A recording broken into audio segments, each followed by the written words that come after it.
حسبي ربي جل الله، ما في قلبي غير الله، نور محمد صلى الله، لا إله إلا الله. حسبي ربي جل الله، ما في لمن عصى ولو كان شريفا قريشيا. ومستاك ذلك قوله تعالى: تلك الجنة التي نورث من عبادنا من كان تقيا.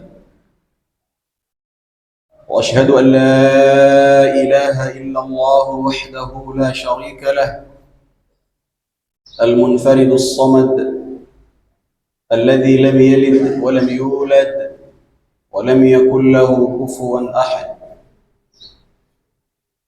وأشهد أن سيدنا محمدًا عبده ورسوله،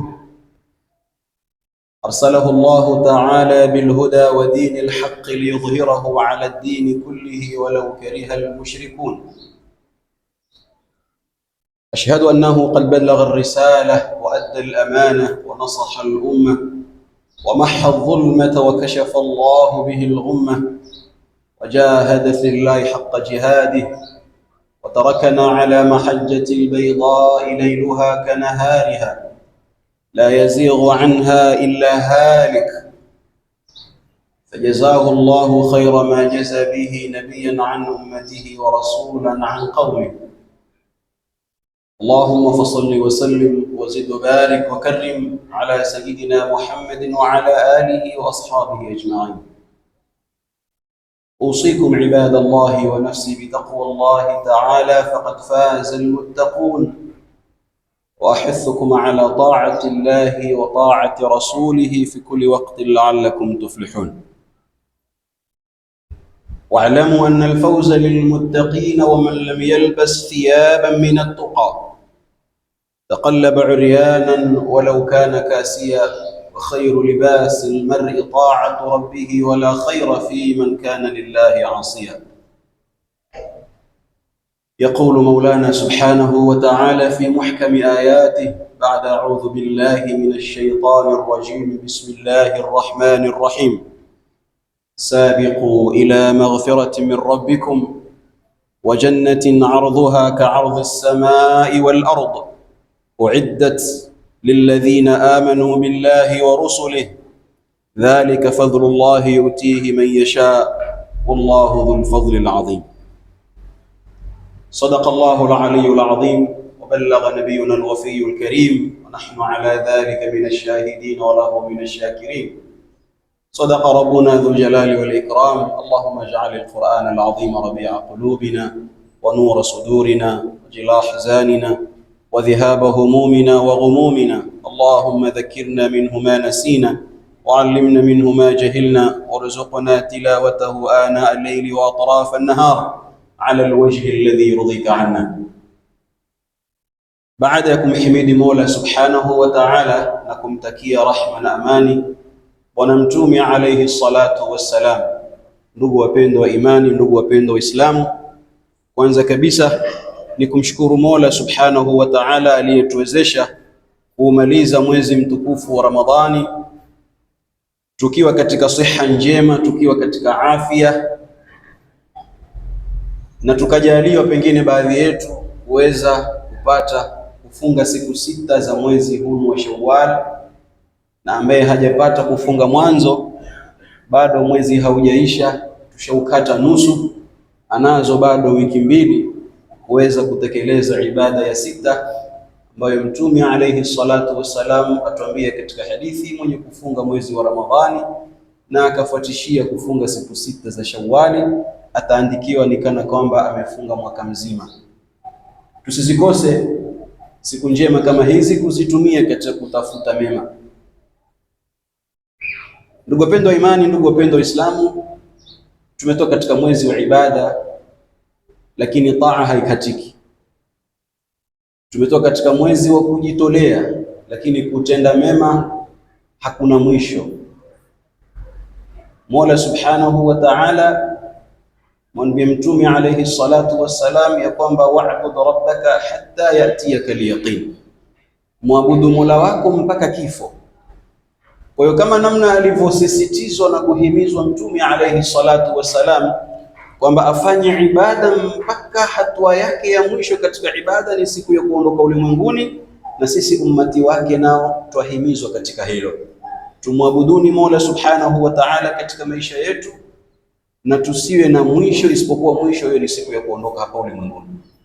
Kwa katika kila nyakati zetu tuwe twazidisha katika taa, twazidisha katika mema, twazidisha katika kumtumikia Mwenyezi Mungu subhanahu wa ta'ala, kwa sababu lengo kuu na madhumuni ya kuwa katika kawanda hili la ardhi ni kwamba Mola subhanahu wa ta'ala tuambia, wama khalaqtul jinna wal insa illa liya'budun, sijawaumba majini wala watu isipokuwa lengo kuu ni kunifanyia ibada. Hataki chochote Mwenyezi Mungu kutoka kwetu isipokuwa yataka tumpwekeshe katika kumwabudu yeye. Ndugu zangu, tukiyafanya mema twahimizana ya kwamba malipo ya mema ni pepo. Yoyote mwenye kutenda mema huambiwa ya kwamba Mwenyezi Mungu subhanahu wa ta'ala atakulipa pepo. Kwa muda huu ndugu zangu, nataka nizisome baadhi ya hadithi za Mtume alayhi salatu wassalam, kisha katika kuzisoma hadithi hizo tujiulize swali baada ya hizi hadithi na baadhi ya aya, kisha hilo swali ndilo liwe ni mzunguko wa mazungumzo yetu katika Jumaa ya leo. Mtume alayhi salatu wassalam katika hadithi alieleza masala kwanza ya Ramadhani, akasema idha kana awwalu laylatin min shahri Ramadhan, unapokuwa ule usiku wa kwanza wa mwezi mtukufu wa Ramadhani, suffidatish shayatinu wa maradatul jin, yale mashaitani hufungwa na majini waovu wote wakati wa pingu. Wa ghuliqat abwabun nar falam yuftah minha babun, na milango yote ya moto ikafungwa kusifunguliwe hata mlango mmoja. Wa futihat abwabul jannati falam yughlaq minha babun, na ikafunguliwa milango yote ya pepo kusifungwe hata mlango mmoja. Wayunadi munadin, na kuna mwenye kunadi atanadi baada ya kuandama mwezi wa Ramadhani, kila laila, kila usiku wa Ramadhani, ya baghi alkhairi aqbil, mwenye kuitafuta khairi kabiliana na khairi ndio wakati wake. Wa ya baghi alsharri aqsir, na wewe mwenye kutafuta shari punguza na uwate. Walillahi utaqa'u minan nar, na Mwenyezi Mungu subhanahu wa ta'ala ana wenye kuacha huru na moto. Wadhalika kulla laila. Hii ni hadithi ya kwanza na hili ni kila usiku katika Sahihul Jami'. Mtume alayhi salatu wasalam aeleza kuhusu pepo ya kwamba kuna milango kadhaa ambayo kwamba yafunguliwa au yote kwa jumla, na hakutofungwa hata mlango mmoja katika mwezi wa Ramadhani. Hii ni hadithi ya kwanza. Hadithi ya pili, Mtume alayhi salatu wasalam asema ya kwamba fil jannati thamaniyatu abwab, katika pepo ndugu zangu kuna milango 8. Fiha babun yusamma ar-rayyan, ndani ya hizo milango 8 kuna mlango uitwao ar-rayyan. La yadkhuluhu illa as-saimun, mlango huo wa ar-rayyan hauingii isipokuwa wenye kufunga peke yake. Nyuma huku Mtume katika hadithi kuhusu Ramadhani atuambia milango yote ya pepo hufunguliwa na kusifungwe hata mmoja. Hadithi hii haja kutuambia tena ya kwamba milango ya pepo 8, na kati ya 8 hiyo kuna mmoja waitwa Ar-Rayyan, nao huo mlango huo ni wenye kufunga peke yake, hakuna atakayeingia asipokuwa mwenye kufunga katika kujitolea kuata riziki yake na vinywaji vyake kwa ajili ya Mola subhanahu wa ta'ala. Hadithi ya Abu Huraira, hadithi ya tatu, Mtume alayhi salatu wassalam aeleza ya kwamba mwenye kutoa chochote katika kutoa kwake. Tuje kwenye maana ya hadithi sababu hadithi hii ni ndefu kidogo. Asema mwenye kutoa chochote akasaidia, atanadiwa katika mlango wa pepo kwa jina lake kwamba aingie katika mlango huo. Ikiwa atajitolea katika kusali, atanadiwa katika mlango wa sala, aitwe aingie katika mlango huo. Akiwa atajitolea katika jihad, atanadiwa katika mlango wa jihad, aingie katika mlango huo wa pepo. Na atakayekuwa kujitolea katika mambo ya sadaka, pia atanadiwa katika mlango wa pepo ambao kwamba ni wa watu wenye kutoa sadaka, aingie katika mlango huo. Atakayejitolea katika kufunga, pia naye atanadiwa katika mlango wa Ar-Rayyan, kama namna tulivyotaja katika hadithi zilizotangulia. Saidina Bakar alipoelezwa hili akasema, je, akiwa mtu amefanya yote hayo ataitwa vipi? Funga anazo, sadaka anazo, jihad amepigana, yote hayo. Saidina Bakar amuuliza Mtume, atanadiwa vipi? Mtume akamwambia, milango yote ya pepo itamuita yeye, itakosa ni choice yake wapi ataingia. Hii ni hadithi ya tatu, ndugu zangu. Al-Imam Al-Qurtubi katika hili akaeleza kwa kusema ya kwamba kuitwa na hii milango yote baada ya kuwa umefanya kila jema ambalo kwamba leo katika mlango ni ikram, umetukuzwa wewe, kisha mtu ataingia kwenye ule mlango ambao kwamba utamshinda katika kuona mema yake na mazuri yaliyomo ndani. Mtume sallallahu alayhi wa alihi wasallam alimweleza mwanamke, akasema, ayyuma mra'atin, mwanamke yoyote wa Kiislamu ambaye kwamba ataswali swala zake 5 na akafunga mwezi wake wa Ramadhani, funga zake za faradhi, na kisha akamtii mumewe, ataingia katika pepo kwa ule mlango au utakao yeye kuingia katika pepo.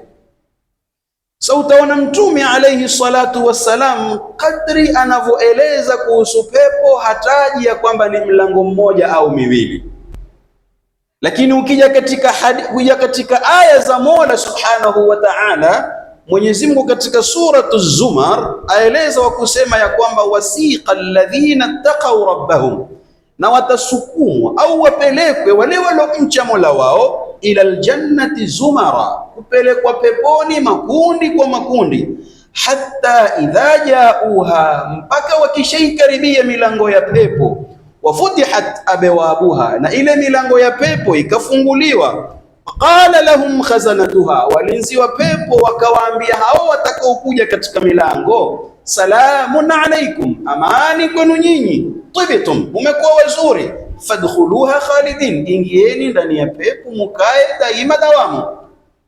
Kwa hiyo utaona Mwenyezi Mungu Subhanahu wa Ta'ala pia naye alipoizungumza pepo hakuuzungumza mlango mmoja, alisema wafutihat abwabuha, ikafunguliwa ile milango yao. Zumara watuambia ay jama'atun ba'da jama'a, ni kundi baada ya kundi. Kwanza wataanza wale almuqarrabun, waliokurubishwa, thumma al-abrar, kisha waje wale watu wema, innal abrara la fi na'im, wa kwenye starehe. Thumma min ba'dihim, kisha watakaofuata baada ya hao, kullu sinfin ma'a man yunasibuhu, kila kundi litaingia na wale wenzi wao.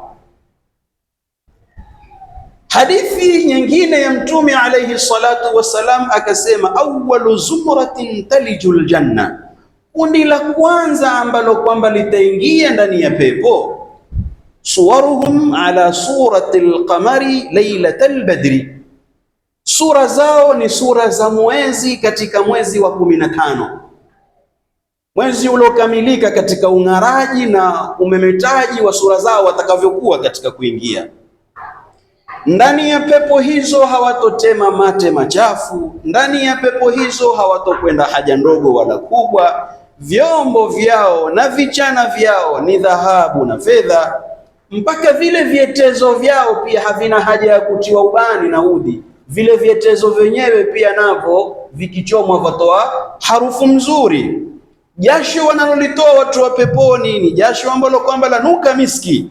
Kisha kila mmoja ndani ya pepo hiyo ana wake zake wawili. Mwanamke huyo amweleza Mtume alayhi salatu wasalamu ya kwamba huonekana bongo la mfupa wa guu lake, ile duhu, bone marrow, huonekana kwa nyuma ya nyama ya muundi. Yani ni transparent ule mwili wake namna ulivyo, kwa ule uzuri ambao kwamba yuko nao. Mtume akimweleza mwanamke asema, lau mmoja wao kule mbinguni atakuja kutungulia katika ardhi, basi ardhi itang'ara kwa ule umemetuko wa ile sura ya mwanamke wa peponi.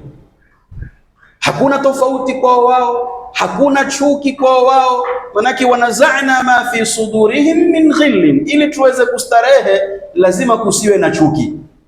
Haya ni Mtume alayhi salatu wassalam ayaeleza nayo kuhusu pepo, akasema ya kwamba si mlango mmoja. Akatoa al-Imamu Muslim kumpokea Sayyiduna Umar radhiyallahu anhu kwamba Mtume alayhi salatu wassalam asema, ma minkum min ahadin, hakuna yoyote kati yenu, yatawadhau, mtu huyo akatawadha, fayusbighu alwudhu'a, akaueneza ule udhu wake, thumma yaqulu, kisha baada ya kutawadha akasema, ashhadu an la ilaha illa Allah wahdahu la sharika la, akakiri kwa moyo na kutamka kwa ulimi kwamba hakuna mola apasaye kuabudiwa kwa haki illa Mwenyezi Mungu, wa ashhadu anna Muhammadan abduhu wa rasuluhu, na akakiri ya kwamba Muhammad ni mja wake na ni mtume wake. Kisha akaendelea kusema, Allahumma ja'alni minat tawwabina, ewe Mola nijalie ni katika wenye kutubia, waj'alni minal mutatahhirina, na unijalie katika wenye kujitahirisha. Mtume asema, mwenye kusema haya maneno, illa futihat lahu abwabul janna, isipokuwa mtu huyo atafunguliwa milango yote ya pepo, athamania, hiyo minane, yadkhulu min ayyiha shaa, ataingia peponi kwa mlango wote kati ya hiyo minane anaoutaka. Kule alipozungumza kuhusu kufunga, pia milango akaitaja minane na zaidi. Alipokuja kuzungumza kuhusu mwanamke katika taa yake na kutekeleza ibada, ataingia peponi kwa mlango atakao katika milango minane ya pepo. Akimzungumza mwenye kutawadha, pia naye kwenye kutawadha kwake atafunguliwa milango minane ya pepo, aingie kwa atakao.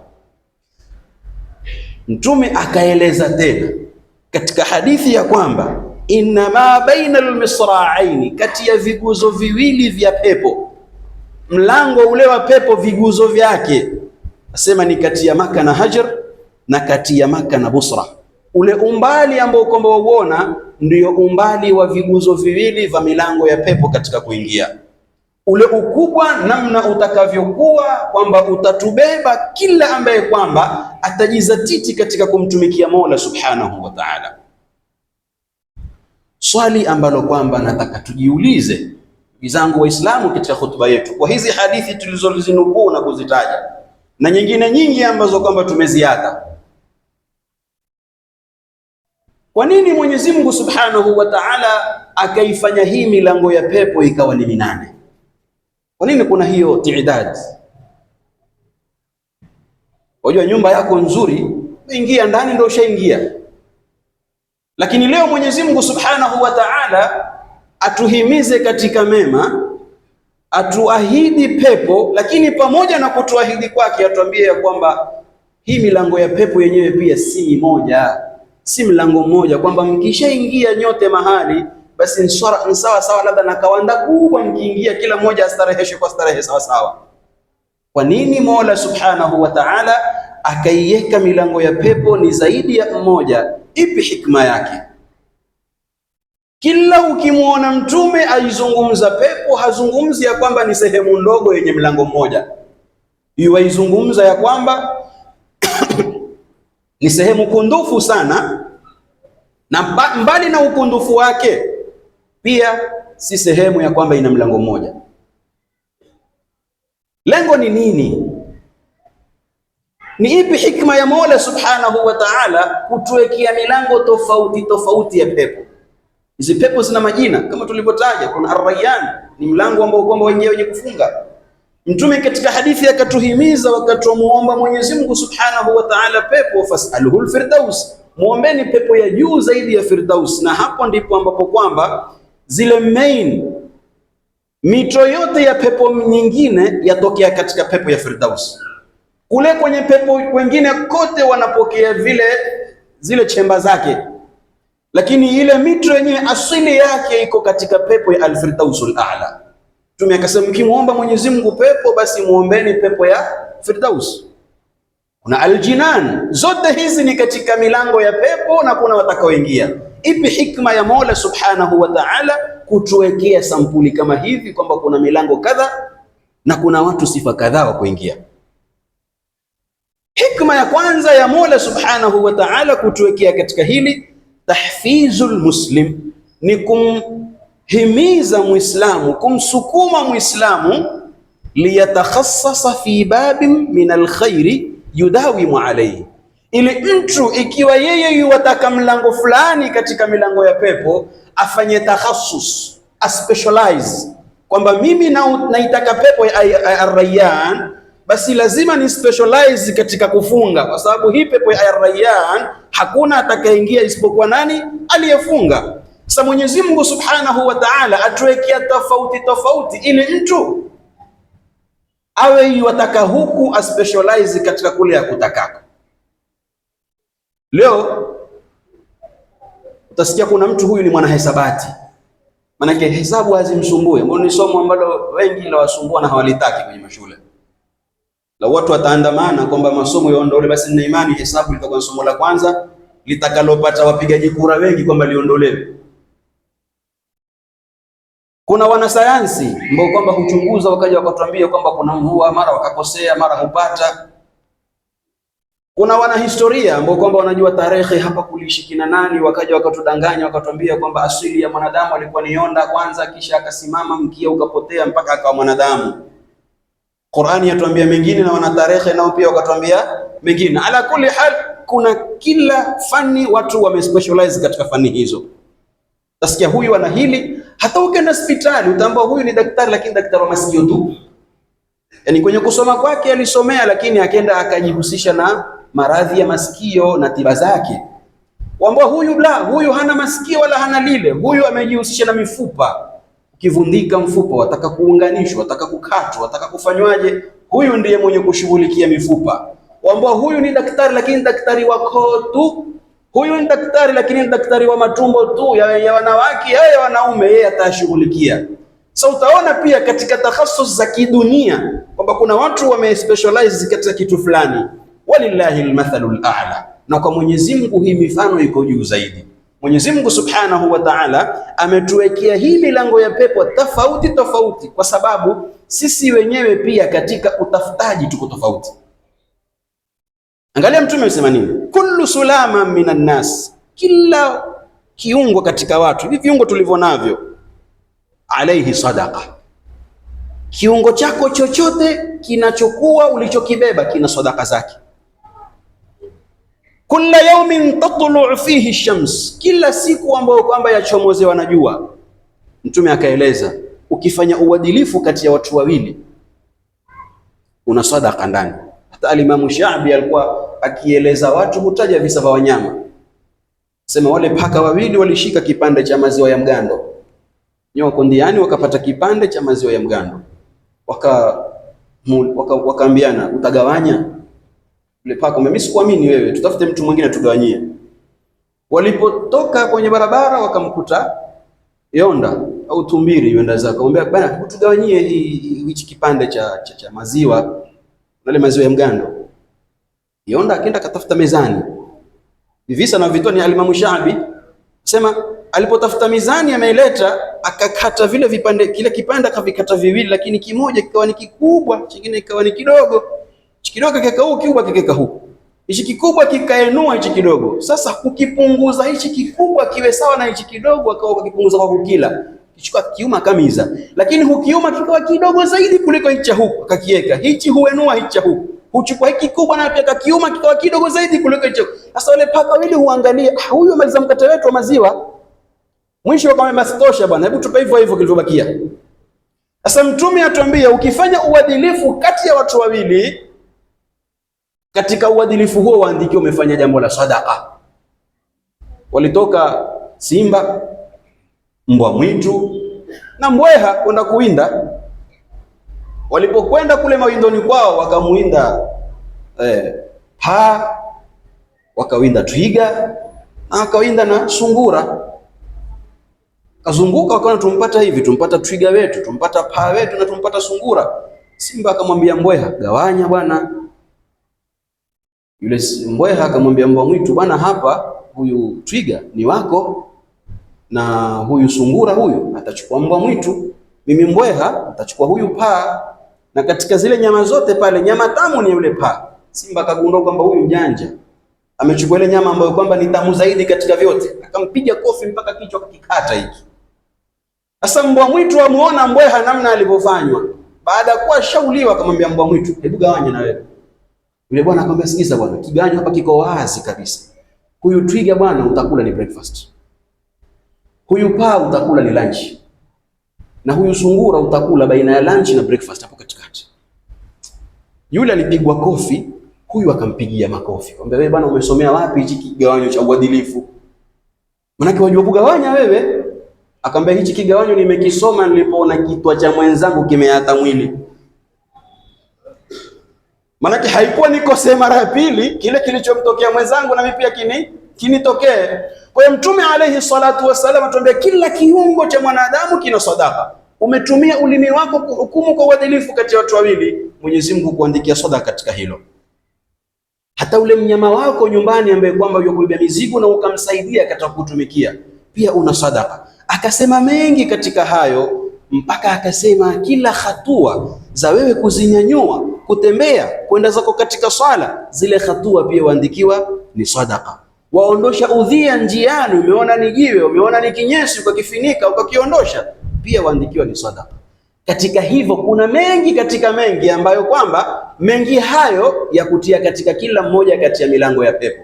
Ima utaingia kwenye mlango wa sadaka ama utaingia kwenye mlango hunu, lakini kila kimoja kina mlango wake. Katika kukitekeleza Mwenyezi Mungu atakulipa katika hilo. Kwa hiyo kwanza katika hikma za Mola Subhanahu wa Ta'ala ni kwamba Mwenyezi Mungu yuatutia hamu kwamba tunapoitaka pepo ya Ar-Rayyan tujihimize katika kufunga. Tunapoitaka kuwa karibu na Mtume alayhi salatu wasalam tujitolee kwenye kuangalia mayatima. Tukitaka kitu fulani katika vitu vizuri tufanye vile vizuri vinavyotufikisha pale kwenye uzuri wa pepo ile.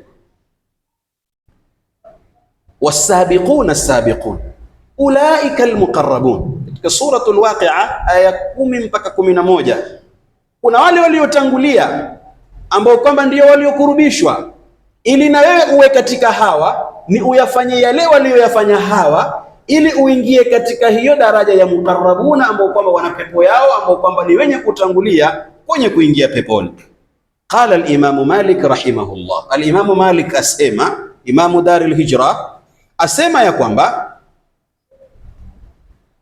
sisi binadamu, inna Allaha qasama al-a'mala kama qasama al-arzaqa. Mwenyezi Mungu Subhanahu wa Ta'ala ameyagawanya haya matendo, sala, sadaka, funga na nyinginezo katika matendo, kama namna alivyozigawanya riziki. Kuna wenye riziki nyingi na kuna ambao riziki zao ni chache. Kuna ambaye kwamba aweza jiangalia mwenyewe, hawezi muangalia mwingine, na kuna ambaye kwamba aweza jiangalia yeye na mwingine na wengine. Namna Mwenyezi Mungu alivyotugawanya katika kutupa. Imam Shafi alizungumza na mwenye kuhusudu akamwambia, qul liman bata li hasida, sema kwa yule ambaye kwamba amekesha usiku anihusudu, atadri ala man asata al-adab, hivi wamjua wewe ulomkosea adabu nani katika kunihusudu kwa kile Mungu alichonipa? Imam Shafi asema, asata ala Allah fi san'ihi, umemkosea adabu Mola Subhanahu wa Ta'ala katika kugawanya kwake, liannaka lam tarda lima wahab, kwa sababu hukuridhia kile ambacho Mwenyezi Mungu amekipeana.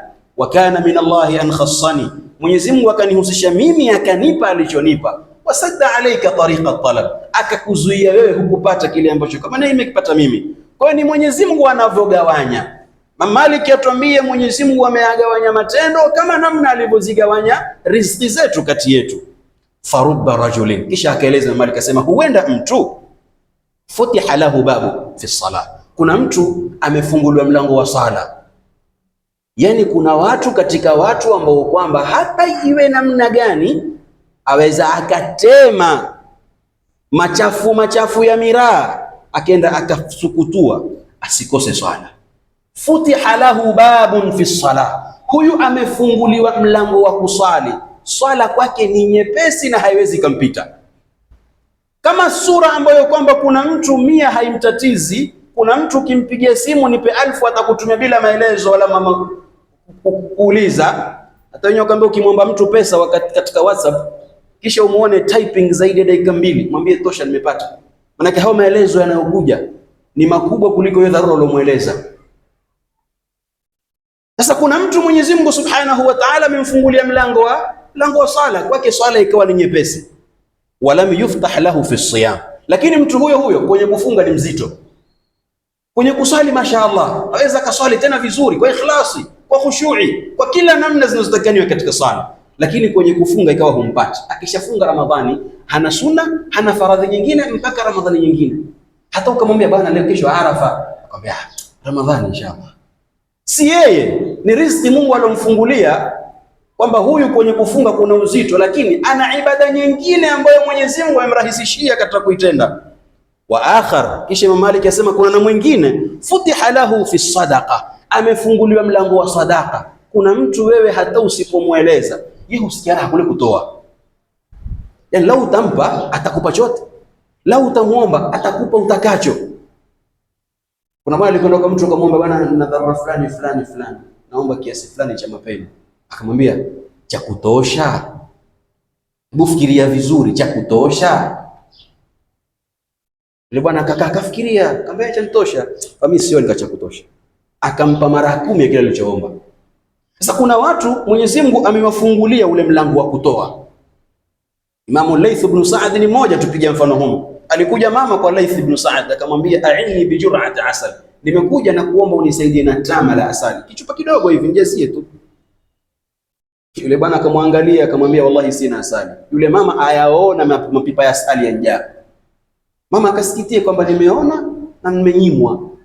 Kisha wakati mama yuenda zake akamwambia mfanyikazi wake Layth, hebu kaangalie nyumba ya mama anapoishi. Yule mfanyikazi akamfuata yule mama mpaka akajua location ya nyumba yake. Akarudi kwa Layth ibn Sa'd akamwambia, nimejua yule mama yuishi sehemu fulani, kwamba chukua hili pipa mpelekee. Yeye amekuja yotaka tama la asali, lakini mimi nampa ile pipa zima lita 50 ama lita 20 za asali, mpelekee. Yule mfanyikazi akamshangaa, wewe mama ankuja yotaka tama tu la asali umemnyima, mbona unampa pipa zima? Sema naam, yeye ameomba kwa kiasi cha uweza wake na mimi nampa kwa kiasi cha uweza wangu. Unajua hakuna dharau kubwa kama umsomeshe mtu kwenye gari ashafunika tinted zake, ukagonga kioo kile akateremsha, bwana nisaidie na shilingi 100, akatoa pochi kisha kuonesha, wallahi sina 100, ona, akuonesha maelfu kuhesabu, wallahi sina 100, si waona mwenyewe sina 100, afunge pochi apandishe kioo huyo ndo zake. Hakuna dharau kubwa kama hii. Kweli huna 100 aliyoitaka, lakini unayo 1000 na 2000, si umpe. Yeye ameomba kwa kiasi cha matakwa yake, labda 100 ndio akapata angalau chapati 2 na surwa. Lakini kumbe una uwezo wa kumlisha biriani na kumlisha kikubwa zaidi ya kile. Sasa umuoneshe dharau. Hata bora angalau mwambie basi sina tu, kuliko na umtolee na pochi. Tena umuoneshe zilivyopangana zile 1000 tena mpya zitoka banka. Basi na 100, ona, sina kweli, mimi si mrongo bwana. Mimi sizungumzi urongo, siwaona mwenyewe. Basi kuna mtu Mwenyezi Mungu Subhanahu wa Ta'ala amemfungulia kwenye sadaqa, walam yuftah lahu fil jihad, lakini ukimwambia masala kwenda kupigana hawezi, moyo huo hana. Lakini mwambie bwana, kuna msikiti wajengwa, kuna kisima kimenini, shikeni kajengeni kisima, kachimbeni kisima, kuna kitu fulani kimekwama, kutaka shika. Mwenyezi Mungu amemfungulia katika mlango wa kutoa, lakini hakufunguliwa kwingine. Wa nashrul ilmi, kisha Imam Malik yasema kueneza elimu, kusomesha, kutoa madarasa na mengine katika masala ya ilmu, min afdali a'mali bir, ni katika matendo bora zaidi katika wema. Wa qad raditu bima futiha li fihi, Imam Malik yasema na nimeridhia kile ambacho Mwenyezi Mungu amenifungulia mimi. Amefungulia Imam Malik, hakuwa na majumba, hakuwa na magari, hakuwa na viwanja, ametuatia vitabu al-Muwatta na vinginevyo katika vitabu vyake vikubwa. Leo tukisema al-Imam Malik, Imam Darul Hijra, tunajua tumtaja mtu gani? Madhehebu yake yajulikanwa, ilmu alokuwa nayo yajulikanwa, ni mwalimu al-Imam Shafi'i rahimahullah. Sasa yeye pia kuna kile ambacho Mwenyezi Mungu Subhanahu wa Ta'ala amemfungulia katika mema. Kwa hiyo hii milango kuwa mingi ni kwamba kila mmoja ana kile ambacho kwamba aweza ukifanya sana kuliko kingine. Wa min hikami tidadi abwab aljanna, na katika miongoni mwa hikma za kuhesabika na kuwa mingi hii milango ya pepo, muraatu tafawuti qudurati nnas, ni kuchunga zile tofauti za uweza wa watu, wa mawahibihim, na zile hiba. Kila mmoja ana kile ambacho Mungu amempa zaidi kuliko mwingine. Kuna kijana alisomea ufundi, tunamjua, amemaliza zake 8 akafeli maskini, akamaliza form 4 pia hakufaulu vizuri, akaenda akasomea ufundi wa umeme huu, kufunga mafani na nini. Sisi tukitarajia kwamba yusoma hii kazi angalau ajienue kimaisha. Baada ya kumaliza akapata certificate yake, kazi yake kubwa afanyayo mpaka hivi ninavyowaambia ni kutembea misikitini, au umetoa ruhusa kumeharibika chochote cha stima atengeze ende zake. Billahi alaikum, hana hali. Yaani ukimwona unajua kabisa huyu ni kijana, ni maskini mpaka kuvaa kwake, lakini hana atafutacho isipokuwa aingie kwenye misikiti. Jamani, hii feni mbona haifanyi? Achukue, kuna ngazi atengeze, haulizi mtu yoyote shilingi wala asante, atakwenda zake. Kwa kufanya hayo alifanya takriban miaka 2-3 na uvumilivu wake. Hivi tunavyozungumza ni kijana ambaye kwamba hupewa majumba kadha wa kadha, akaenda akiitwa, bwana, nyumba yangu hii naomba unifanyie quotation ya stima na nini piping na nini, aite vijana wape kazi. Mungu akamfungulia riziki zake, lakini asili yake ilikuwa amesoma. Anambia, mimi nimesoma ili tu niondoshe matatizo ya misikiti, kwamba taa haziwaki, feni hazifanyi, speaker zina shida. Hilo ndio limenifanya nikasomea hii kazi. Kwa nia yake njema Mwenyezi Mungu amemfungulia dunia yake katika maisha. Ndugu zangu, Mwenyezi Mungu ametuwekea tofauti ya milango ya pepo ili kila mmoja ana uwezo wake kwenye utafutaji. Fahadha midanuhu alilm, kuna mtu uwanda wake ni katika ilmu, kimtia kwenye ilmu mashaallah yasilu kalwadi. Alimamu Abu Hanifa ni mmoja kati ya wao, ambaye ni imamu mmoja alikuwa ni mkimya sana, azungumzi, lakini muulize kuhusu ilmu, ambaye yasilu kalwadi, kuchirizika kama vile unavyoona maji yanavyochirizika kwenye stream za maji zile. Atazungumza na atatoa vipande vya ilmu. Imam Shafi alikaa sokoni siku moja na nguo mbovu, kila anayempita kayo mdharau, akamwambia pia kazi wake, mfanyikazi wake, akamwambia, waona hawa hawajajua kwamba upanga unapata vizuri, lakini wameudharau kwa sababu ya ala yake. Yani yeye akasema mimi ni upanga, nguo niloivaa ni ala ni mbovu, lakini kanzu haina thamani, lakini wamedharau upanga kwa kuona kwamba hauko sharp, kwa sababu mtu ameona ala yake ni mbovu. Kisha akaja akajifakhiri siku moja katika kuzungumza, akasema, ilmi ma'i, ilmu yangu niko nayo mwenyewe, aina yamamtu yanfa'uni, nitakako kwenda ilmu yangu yanifaa. Si sawa sawa na tajiri. Leo tunaweza kuwa na tajiri hapa bilionea ama trilionea ama zilionea, tunaweza kuwa naye hapa. Je, zile bilionea zake yuko nazo hapa? Je, ile mapesa na viwanda ambavyo yuko navyo hapa tuko naye? Hana. Lakini mwenye ilmu tukiwa naye hapa, ilmu yake yuko nayo hapa. Asema idha kuntu fi suqi kana alilmu fi suqi ma'i, nikiwa sokoni ilmu nayo pia iko sokoni. Wa idha kuntu fil baiti kana alilmu fil baiti ma'i, na hata nikiwa nyumbani pia ilmu iko nyumbani pamoja nami. Si sawa sawa na tajiri ambaye kwamba aambiwa huyu ni bilionea, lakini mahali alipo labda kikubwa alichonacho ni kitabu cha cheki, ile pesa hako nayo. Kwa hiyo kuna mtu kawanda lake ni kawanda la ilmu, wa dhaka midanuhu da'wa, na kuna mtu kawanda lake la da'wa, yeye msupport katika kufanya da'wa, aweza kutembea na akazunguka kueneza na kufikisha Uislamu mahali. Wa akharu, na mwingine asema midanuhu sadaqa, kuna mwingine kawanda lake la sadaqa. Nyinyi mkiona matatizo yatakavyokuwa, mtafuteni, atawatatulia kwa sadaka zake anazitoa. Wa kullun muyassarun lima khuliqa lahu, kila mmoja amerahisishiwa kile alichoumbiwa na Mola Subhanahu wa Ta'ala. Nimalizie kuambia katika hikma za Mola, ziyadatul amal wa ta'dhimur raja wa husnul dhanni billah, ni ile kuwa na tamaa kwamba mimi nikifanya hichi kwa ikhlasi na kwa utakatifu wa moyo nitapata pepo fulani katika mlango wa pepo.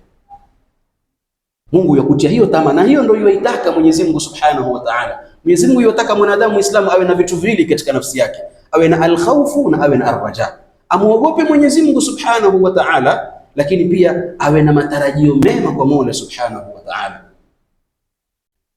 Mwenyezi Mungu amezungumza na mwanadamu, anamwambia ya ayuhal insanu ma gharraka bi rabbikal karim, mwanadamu, mbona umeghurika na Mola wako ni mkarimu? Nini yotaka? Uwe na matarajio mema kwake. Mtume ndiyo alokuja kuambia watu, man yataalla ala Allah, nani mwenye kumwapia Mwenyezi Mungu kwamba mtu fulani hawezi kusameheka? Man yataalla alayya, katika hadithi al-Qudsi, nani yuapa kwamba Mwenyezi Mungu hawezi msamehe mtu fulani? Mwambieni basi nimemsamehe yeye ambaye kwamba amesema hatosamehewa, wa ahbatu amala, na huyo aliyosema kwamba yule hatosamehewa amali zake sizitaki. Kitu Mwenyezi Mungu yataka ni uwe na hofu, muogope Mwenyezi Mungu, lakini pia at the same time uwe na matarajio mema kwake subhanahu wa ta'ala. Uyaate maovu kwa kuogopa adhabu zake, na uyatende mema kwa kutarajia rahma zake. Hii milango ya pepo Mola subhanahu wa ta'ala ameiweka tofauti tofauti kututia sisi hamu kwenye kutenda mema yetu. Ikiwa sikuafikiwa kwenye hili, Mwenyezi Mungu aniafikie kwenye hili nipate mlango fulani wa pepo. والله تبارك وتعالى يقول وبقوله يهتدي المهتدون فإذا قرأت القرآن فاستعذ بالله من الشيطان الرجيم أعوذ بالله من الشيطان الرجيم بسم الله الرحمن الرحيم والعصر إن الإنسان لفي خسر إلا الذين آمنوا وعملوا الصالحات وتواصوا بالحق وتواصوا بالصبر. بارك الله لي ولكم بالقول العظيم ونفعني إياكم بالله الحكيم. أقول قولي هذا وأستغفر العظيم لي ولكم فيا فوز المستغفرين ويا نجاة.